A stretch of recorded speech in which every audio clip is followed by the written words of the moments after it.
I wanted to do a comparison between swing gray and uh, power pink, which are the two deep cycle indicators. Actually, we call them three deep cycle indicators because the power pink and blue are paired together. But usually I just say there's two deep cycle indicators. Swing gray is travels by itself. It's not really paired with anything else like other lines are. And if you haven't noticed it, you'll see it on this example that I've got. I've got two vertical lines in Apple, and this is primarily in May of 2016.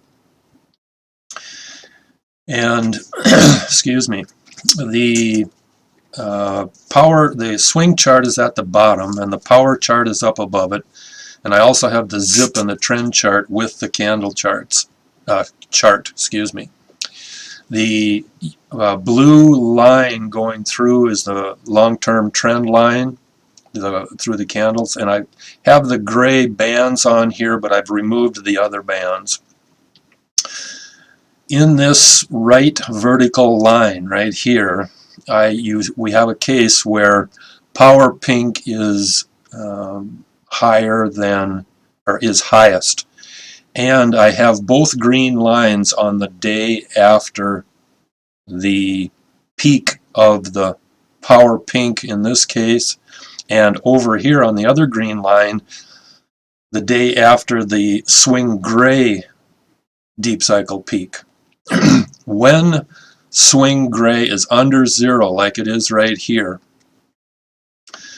we refer to that as a low cycle, and when gray is above zero, we refer to it as a high cycle.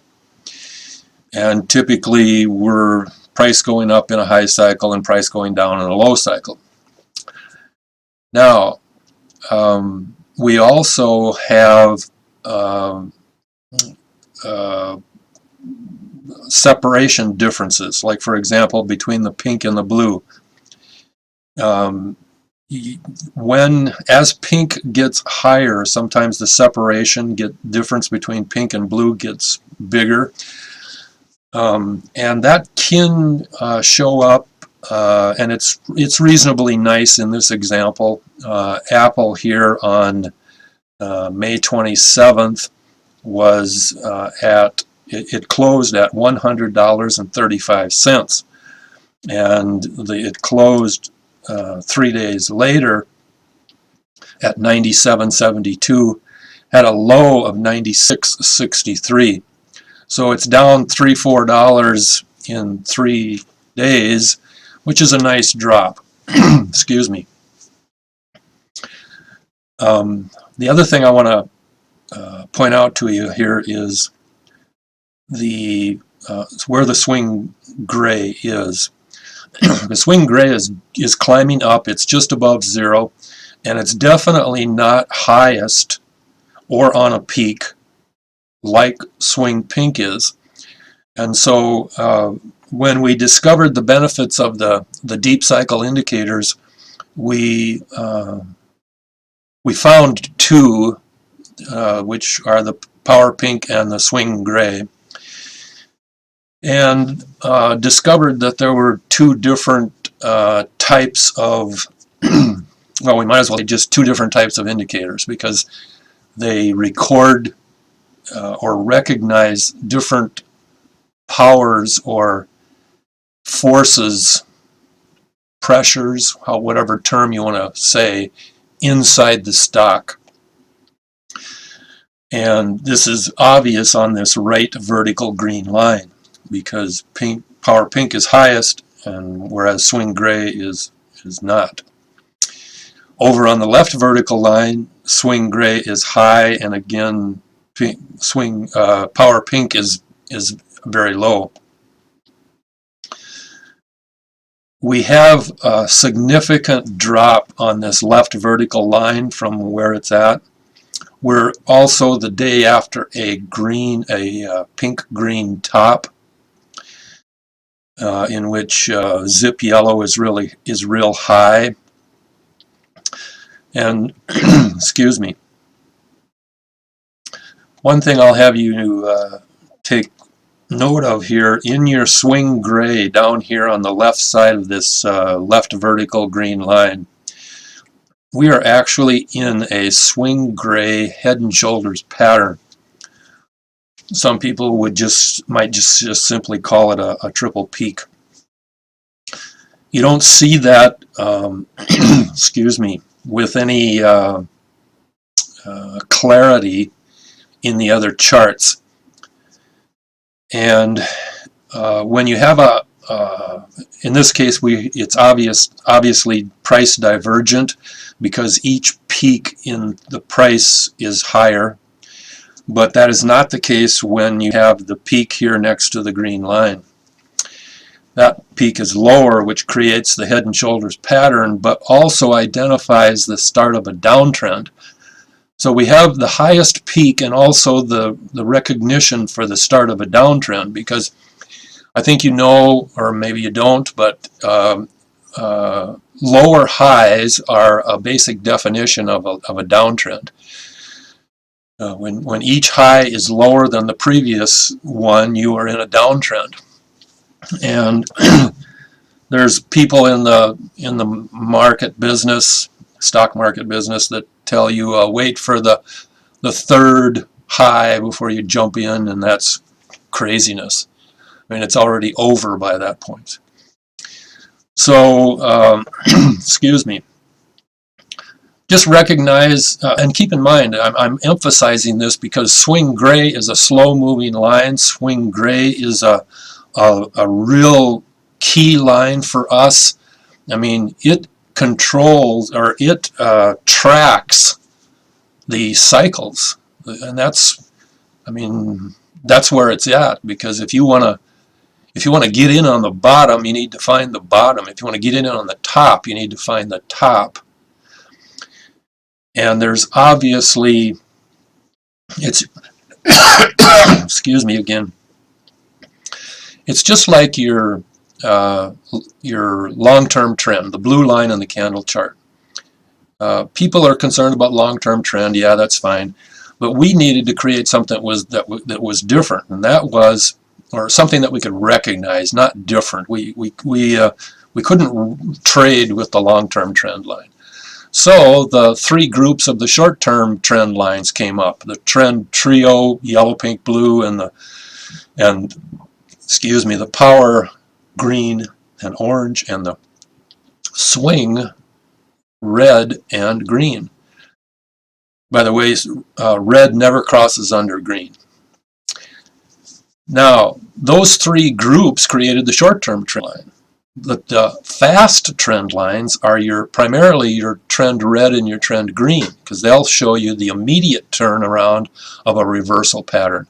So we have three trend groups that identify things that are happening within the system.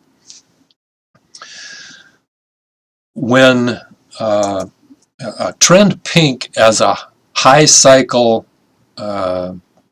as a deep cycle indicator in a high cycle mode, when that occurs, it gives us a different type of a high cycle, but it also can, like for example, in this pattern on the right vertical green line, we are in a TOC lower. And a TOC lower pattern is much stronger, has more strength than a TOC higher pattern. And the only difference between the two is the right leg of the TOC pattern, the top of cycle pattern, is lower than the left leg. But that difference is the strength or the pressure in the market that we see. Or, how do I say this? It's the pressure in the stock that the indicator sees as a result of what's happening.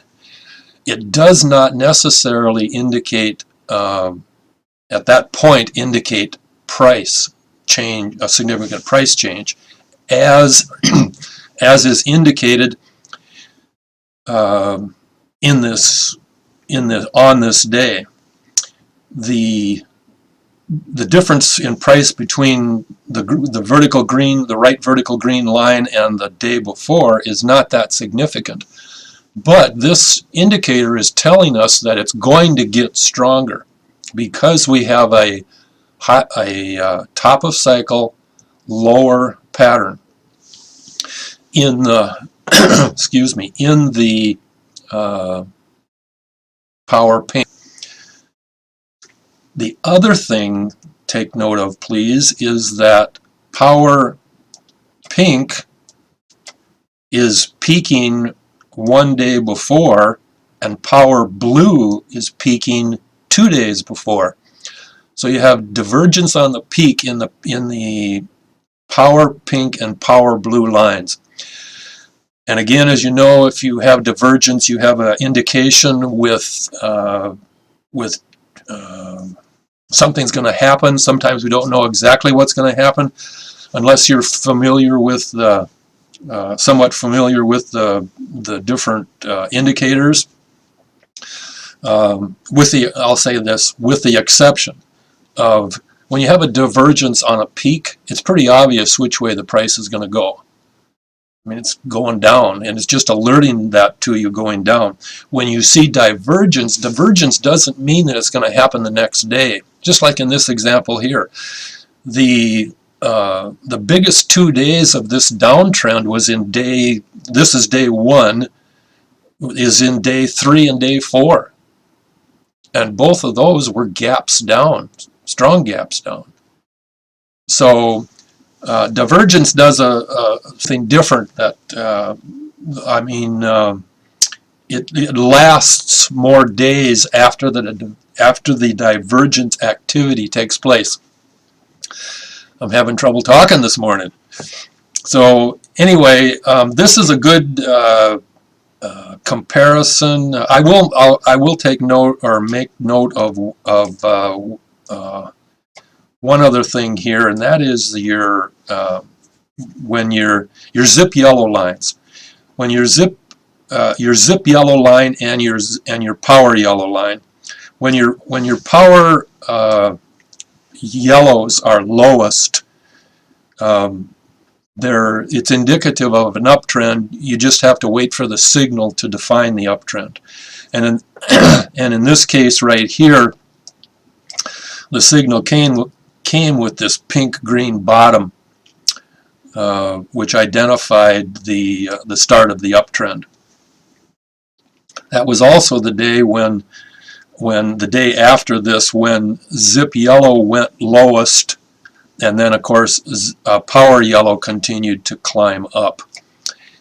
And when power yellow crosses over green and into the other lines, don't necessarily get out of a trend when zip yellow is always lowest, because power yellow sometimes is not lowest, but the trend that it's in is the same. It continues to go up.